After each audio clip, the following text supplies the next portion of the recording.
काय चाललंय? अरे झाड मेलं ना, सकाळीच काढलेलं ना त्याला. सकाळी काढलेलं, मला आठवणच नाही. तर ऊन लागते बाहेर, आता इथे बसून ती टोमॅटो काढते. हे बघ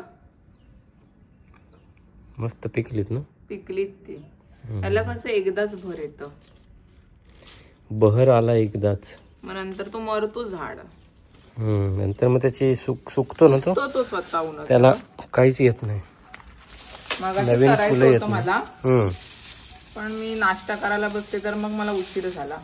तिथनी काठ्या वगैरे लावल्यात. अरे हे बघ छोटे छोटे आहेत एकदम, पण त्याला वास मस्त येतो या टोमॅटोंना. घरची टोमॅटो भरपूर आहेत, छोटे छोटे आहेत. छोटे छोटे पण खूप खाली ना आपण, खूप खाल्ली. आपली घरची भाजी, मग ताजी ताजी. बिचारा मेला तो. त्याला खत टाकलेलं आता, पण काय आपल्याला माहित नसतं ना, एकदाच येतात म्हणून. आता दुसरी लावायला लागेल. किती, पाव किलो आली का? पाव किलो जास्त, 1-2 किलो. आईला पण दिली, दीदीला पण दिलेली. असे बघ काढते, छोटे छोटे आहेत एकदम, कच्चे आहेत. आता कालवणामध्ये वगैरे टाकायला मस्त. तर उद्या बुधवार आहे, म्हणजे काहीतरी कालवण करेनच. त्याच्यामध्ये कुठे येते रे? नाहीतर आपली कुकरवाली बिर्याणी. या बाजूला फिरव, तुझ्याकडे फिरव, इकडनं असं राईट वर. सुकलंय ना, मला दिसतच नाही. खूप सारे आहेत बघ. हे बघ छोटे छोटे, पाव किलो निघतील तरी. पाव किलो जास्त निघालेली आहेत. अर्धा किलो झाली का? अर्धा किलो.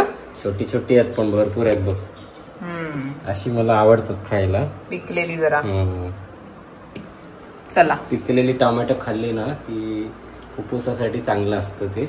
ओके, म्हणजे श्वसन संस्थेसाठी चांगलं असतं. तर तुम्ही देखील खा. जसं पीक खातो. पण याचा वास मला आवडतो मेन म्हणजे. चला, ह्याच्यावरच नको आता, मला जेवण करायचे. आज आहे कसली भाजी? मूग. डब्याला काय? मुगाची रेसिपी, मूग आणि भाजी. डब्याला झाकण बोलते बघ.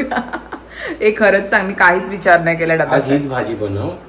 तीच मी नाही, तिला थोडी सुकी कर, म्हणजे ह्याच्यातनं अर्धी काढ आणि सुकी कर. असं थोडीच आहे, जे खाणार आणि त्याच्या डब्यात नेणार. काहीतरी वेगळं पाहिजे ना. वेगळं तर मग काय बनवशील? तूच परत मला प्रश्न कर, काय बनवशील? हे टोमॅटोचं काय म्हणतात त्याला, बनवू ना ते. भरीत, पण ती खूप छोटी आहेत. भरीत नाही का? टोमॅटोचं काय? टोमॅटोचं काहीतरी असतं ते, भरीतच ताटावरती बनवतात मंडळी. नाही माहिती मला. तिखट बनवतात आणि साखर टाकतात. नाही माहिती मला. तुझ्या कामावर कोणी आणलेलं का डब्यामध्ये? त्याला विचार रेसिपी काय. मला नाही माहिती. लग्न झालेलं त्याचं, त्याने आणलेली. अच्छा, टोमॅटोचं काहीतरी भरीतच बनवतो ना आपण टोमॅटोचं, पण खूप छोटी आहे. किमा झालेला, त्याची भाजी होती. टोमॅटोची भाजी आपण नाही कधी खाल्ली, पण त्या भाजीला काय म्हणतात मला नाही माहिती. ओके ठीक आहे, चला मलाच बघावं लागेल. विचारून काय हे नाही, डब्याला झाकणच द्यायचंय. गुळ भात कधी बनवायचा? गुळ भात बनवला नाही ना. चला कधीतरी. आता गोड, आता काय हनुमान जयंती येईल, हनुमान जयंतीला बनवूया मग. ओके. गोड भात, गुळ भात आधी खूप खायचे मी. हो, मग आता लग्न झाल्यापासून नाही खात. आता आयतं नाही कोण बनवून देत ना मला. हो, आता ते तर आहेच. समजा मोरा मंडळींना सगळ्यांनाच जेवण येतं असं नाही ना. तुला अपवाद आम्ही वगळतो. तेच. आणि आता प्रीत करतोय मला मदत. तसं तो नेहमीच करतो, असं काय नाही. फक्त मी तो मदत करताना जास्त शूटिंग करत नाही. आता मला तो तोंडली कापून देतोय की नाही. अहो, मदत केली पाहिजे आहोंनी. तुमचं काय मत आहे यावर? तो करतोच मला मदत, असं काय नाही. पण काही जण बाहेरचे लोक बोलण्यापेक्षा आपल्याच घरातले बोल, काय तू नवऱ्याला काम करायला सांगतेस है ना. तर असं काही नाही, तो करतो. काम करायला पाहिजे ना, मदत पाहिजे ना बायकोला. मदत पाहिजे. आजचा जमाना कसा बदलला ना. नवरा किचन मध्ये आधी पाय नसत ठेवत आधी, है ना. पण आता सगळं बदललंय. आता आमचं लव्ह मॅरेज आहे, मग काय बायकोला मदत करायला पाहिजे. तिला तिचा वेळ मिळाला पाहिजे ना. येस, लव्ह मॅरेज असो का अरेंज मॅरेज, आपल्या बायकोला आपण मदत करायला पाहिजे. त्याच्यामध्ये लाज नाही वाटली पाहिजे. आणि प्रीत मला नेहमी मदत करतो. मला भाकरीचं पीठ सुद्धा मळून देतो तो, है ना प्रीत. भाकरी पण लाटून देतो. असं काय नाही, पण तो मदत करतो मला. त्याला जेवण बनवता येत नाही, पण तो मदत मला सगळी करतो. काही चिरून द्यायचं असेल तर कांदा टोमॅटो ते करतो. तर त्याला सांगितलंय, त्याला डब्याला तोंडलीची भाजी करते. त्याला बोलू तोंडली मला कापून येते, पण मी बाकीची तयारी करते, जेवणाची तयारी करते. मी भात ठेवलाय आणि भाजी कुकरला ठेवल्यात, तर त्यासाठी परत तयारी करते. तर तो डब्यासाठी मला सगळं कापून देतोय. तर असं आमचं चालू आहे. काय सांगशील तू? आपल्या फॉलोअर्सना. आता कसं आहे ना, यंग मंडळी जास्त आहेत, लव्ह मॅरेजेस वगैरे जास्त होतात, त्याच्यामुळे ते लोक मदत करतातच. पण साहजिकच काही ठिकाणी कसे पारंपरिक असतात घर, त्याच्यामध्ये त्यांना जरा लाज वाटते. तर तुमची फॅमिलीच आहे तर तुम्ही मदत करू शकता. हा, म्हणजे सासू सासरे असल्यानंतर जरा बायकोला मदत करायला जरा वेगळं वाटतं, फील होतं, जरा वेगळं वाटतं. पण ठीक आहे, करायला पाहिजे. सासूला मदत करत असतील ना सासरी आहे ना, असं आहे. असं प्रत्येकाने समजून घ्यायला पाहिजे. मेन म्हणजे असं आहे, ते जो करतो मला मदत, असं काय नाही. सर्व जेवण रेडी आहे माझं. दोन्ही भाज्या पटापट रेडी केल्या आणि ही डब्यासाठी भाजी आहे, त्याला तोंडली आणि बटाट. आणि आता उपवास आहे म्हणून त्याचे डबे जरा घासून ठेवलेत. आणि बेसिंग तर काय विचारूच नका, खूप जास्त भरलेला आहे.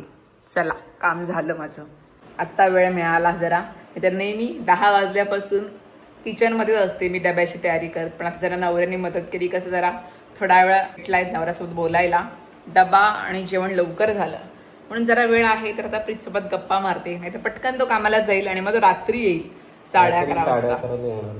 म्हणून दिवसभर काम करून थकते ना बिचारी. घरातली सर्व कामं, कपडे, भांडी, त्याच्यानंतर लादी पुसायची आहे, सगळं आवरावरी करायची आहे. त्याच्यामुळे थोडासा माझा हातभार लागला तर बरं वाटतं जरा. आज कसं बरं वाटलं बघ, निवांत येऊन बसलोय. नाही तर मी नेहमी किचन मध्येच असते, धावपळ करत, हे करायचे ते करायचे. आज त्यांनी मदत केली, म्हणजे कापून वगैरे दिलं तर माझी पटकन भाजी वगैरे झाली. घरातली कामं पण काही खाऊ कामं नाही आहेत, खूप मोठी कामं आहेत. तुमची यांना जमतात जास्त. आम्ही केली तर आम्ही लगेच थकून जातो. बाहेरची कामं आपली ऑफिशियल आहेत ते आम्हाला जमतात. असं आहे. आता जेवणार आणि शेट निघणार कामाला. असं माझा पटकन सकाळ आणि दुपारचा वेळ जातो आणि पटकन कामाला जातो. हा नवऱ्यासोबत असला ना, प्रीत सोबत असला ना की माझा वेळ पटकन निघून जातो. आणि मी एकटी असली की वेळ जात नाही.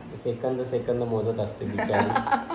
तर कसं आहे, पटपट बोलत असतो काही ना काही, इकडे धाव तिकडे धाव, ह्याला हे दे, त्याला ते दे, याला पाण्याचा ग्लास दे, जेवायला दे, याला चहा दे. सगळ्या गोष्टी करता कसं वेळ पटकन उडून जातो, म्हणजे निघून जातो. एकटे असल्यानंतर मग काय बघणार, सिरियल तरी किती बघणार ना बिचारी. मी फक्त कोरियन ड्रामा, मराठी सिरियल्स नाही बघत ती, कोरियन ड्रामा पाहते. मला पण थोडा आवडायला लागला. चला, भूक लागलेली आहे मंडळी. दुपारची वेळ झालेली आहे. आता पटकन जेवण करणार, लंच करायचं आणि निघायचं कामाला. Back to work. तशीच संचिता तुमच्यासोबतच आहे, ती काही ना काही बोलेल तुमच्यासोबत, तर तिला कंपनी द्या. काय असं वाटत असेल तर कमेंट मध्ये नक्की मेन्शन करा. आमच्याबद्दल काय तुम्हाला जाणून घ्यायचं असेल, काही प्रश्न असतील तर ते कमेंट मध्ये विचारू शकता. खूप सारे प्रश्न झाले तर आपण नक्की एखादा व्हिडिओ बनवू क्वेश्चन अँड आन्सरचा परत एकदा.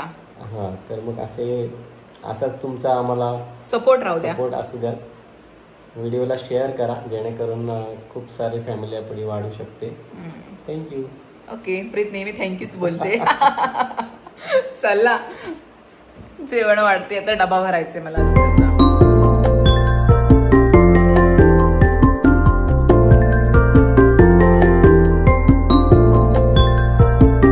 गुड इव्हिनिंग मंडळी. थोडा आराम केला आज आणि आता आले चहा बनवायला. 5:15 झालेले आहेत. चहा बनवते, पण आता काय झालं, चहा बनवला पण दूध खराब झाला, त्यामुळे चहा फुटला. आता पुन्हा एकदा चहा ठेवलेला आहे. आता गरमी होते त्यामुळे दूध फुटतोय. आता पुन्हा चहा ठेवलाय मी एकटीसाठी. असं झालं.